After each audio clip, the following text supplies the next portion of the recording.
No way. Did you see this? Yes, this is amazing. I can't believe it. We have to go. I'm in.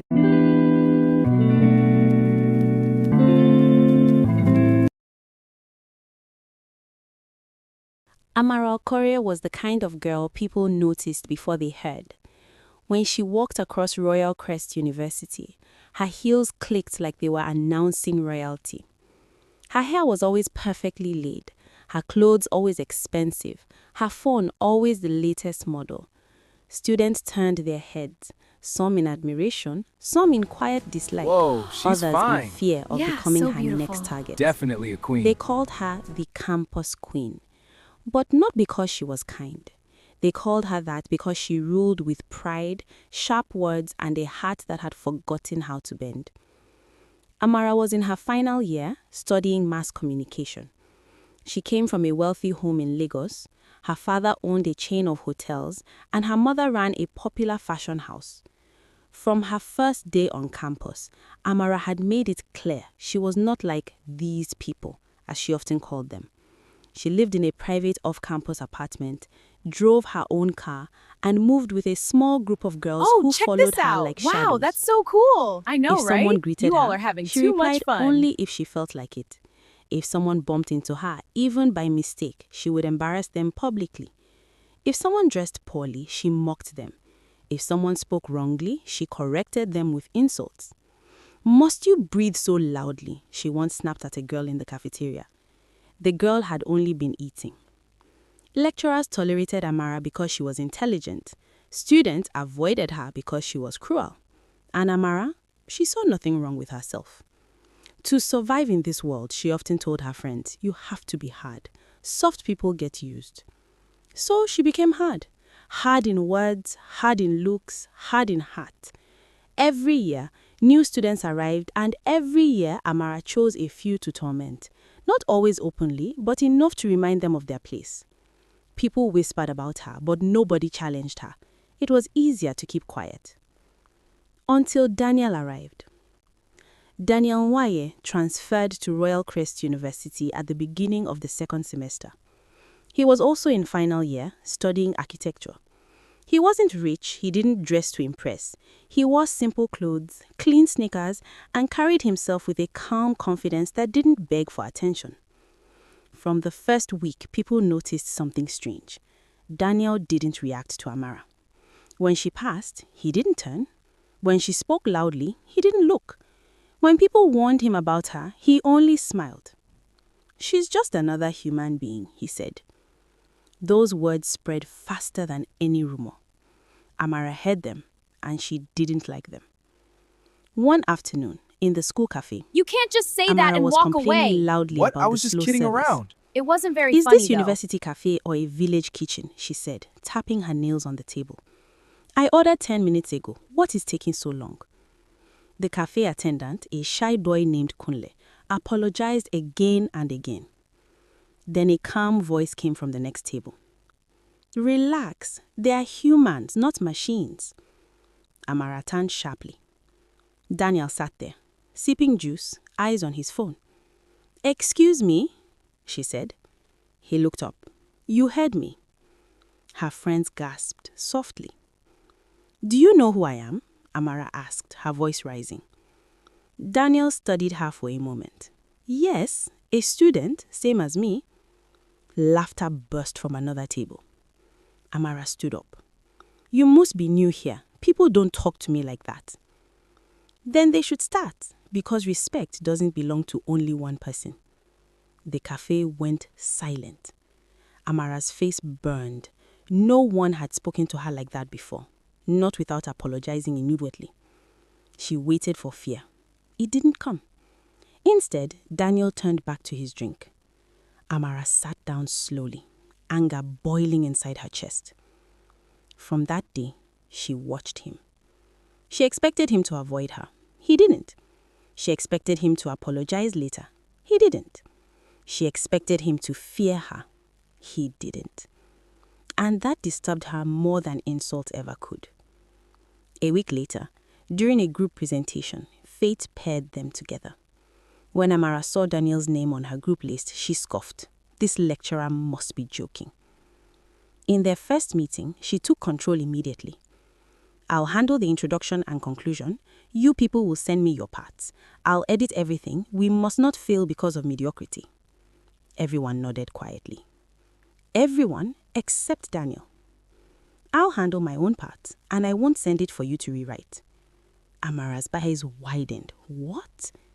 We're a group, he continued, not your servants. You can't The just say room that and went walk tense. away. What? I was just kidding Listen, around. Amara It said wasn't very coldly, funny, though. I don't Exactly. tolerate nonsense. And I don't tolerate disrespect. They stared at each other. For the first time in years, Amara felt something unfamiliar. Resistance. Working with Daniel was like chewing stone. He spoke his mind, he corrected her when she was wrong, he didn't laugh at her insults. When she dismissed others, he called her out. Once, when she mocked a girl's accent during rehearsal, Daniel said, "At least she's brave enough to speak. What's your excuse for being cruel?" Those words followed Amara all the way home. Why is he not afraid of me? She wondered. Her usual power wasn't working. Slowly, things began to change. People noticed that Daniel stood up for others. When Amara cut lines, he asked her to apologize. When she shouted, he lowered his voice and spoke firmly. When she tried to embarrass him, he smiled.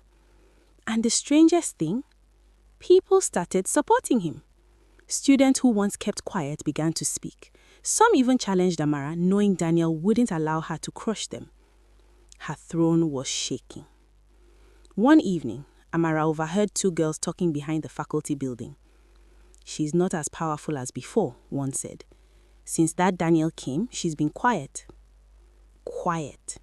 The word stabbed her pride. That night, Amara stood in front of her mirror for a long time. She saw the perfect hair, the flawless skin, the expensive jewelry. But behind it all, she saw something else. Loneliness. She realized a shocking thing. People followed her, but they didn't love her. People feared her, but they didn't know her. People praised her looks, but nobody praised her heart. And that hurt more than she expected. The presentation day came. Amara spoke beautifully, as always. The class applauded. Then Daniel presented his part. He was calm, confident, and clear. When he finished, the lecturer nodded approvingly. "Excellent teamwork," the lecturer said. Amara almost laughed. Teamwork? After class, Daniel packed his things.